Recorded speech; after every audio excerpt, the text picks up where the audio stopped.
Good morning. I want to start off by asking a question. And the question that I've been asked by media, and I think that you all are asking in your head, is what is the problem with implementing this policy?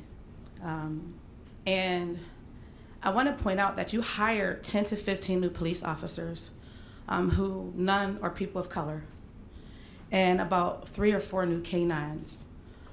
And I think that's a problem in itself, that we're not looking at diversity of the police force. I think it's a problem when you have to invest so much money in canines to maintain them, to add them just for this particular situation. As Alan Hart pointed out, there is a very real potential for tragedies to occur, and Port Authority has no accountability system in place whatsoever. I sat with Chief Porter myself, and your accountability system is him. You report to Port Authority, he reviews it with a team, and that is it.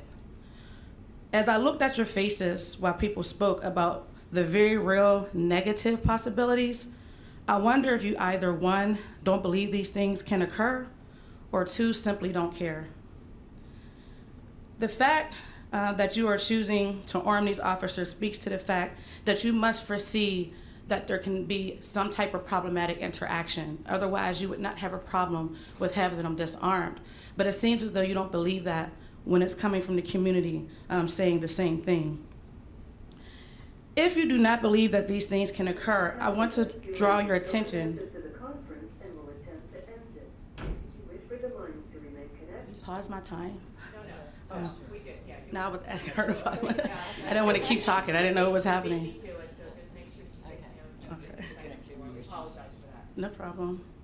On December 16th in 2015, a high school student was said to have tampered with an escalator, playing a prank on one of his fellow friends. The city paper discussed this and stated and reported that one of the friends or the cousins of the juvenile that was accused of this stated the officer was a big man and you jumped on him for what? We are asking them and saying that this is our cousin. We need to know what happened, but then they did not want to tell us.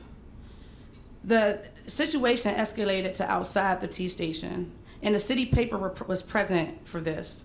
Officers brought out canines to disperse the crowd. After Wood Street and Liberty Avenue and 6 was filled with police vehicles, people started to yell at the police. Some claiming the police mistreated the teenage boy, and we're talking about a student, a child, mistreated the teenage boys, and others were chanting Black Lives Matter. So we heard all of this today by people just talking, and I want to tell you how very real this is because it has already occurred. This is not San Francisco, this is not Minnesota, this is Port Authority that this happened. February 2016, Bruce Kelly Jr., who suffered from mental illness, was killed because of an interaction with a canine. And to keep bringing more canines is, I think, extremely problematic, especially if you're using them to attack people. We've only heard one person who is for this in this entire meeting. And I think that's reflective of the percentage of people that you serve and the way that they see the situation. Not many agree with this proposal. And I want to ask you, with all that you've heard and knowing that there is a different way, why will you not consider it? Why will you not implement this different way? And why are you so stuck on doing it the way that you've proposed? Instead of using money to hire new officers and canines, why not use the money to adequately train the current officers that you have on how to interact with individuals with disabilities, how to properly train them on how to interact with individuals who are from different cultures and ethnicities than them, and to de-escalate situations opposed to escalating them. I think your money will be better spent. I think taxpayer dollars will be better spent, and I think that's the way that we should go before we try to add more police officers to this force.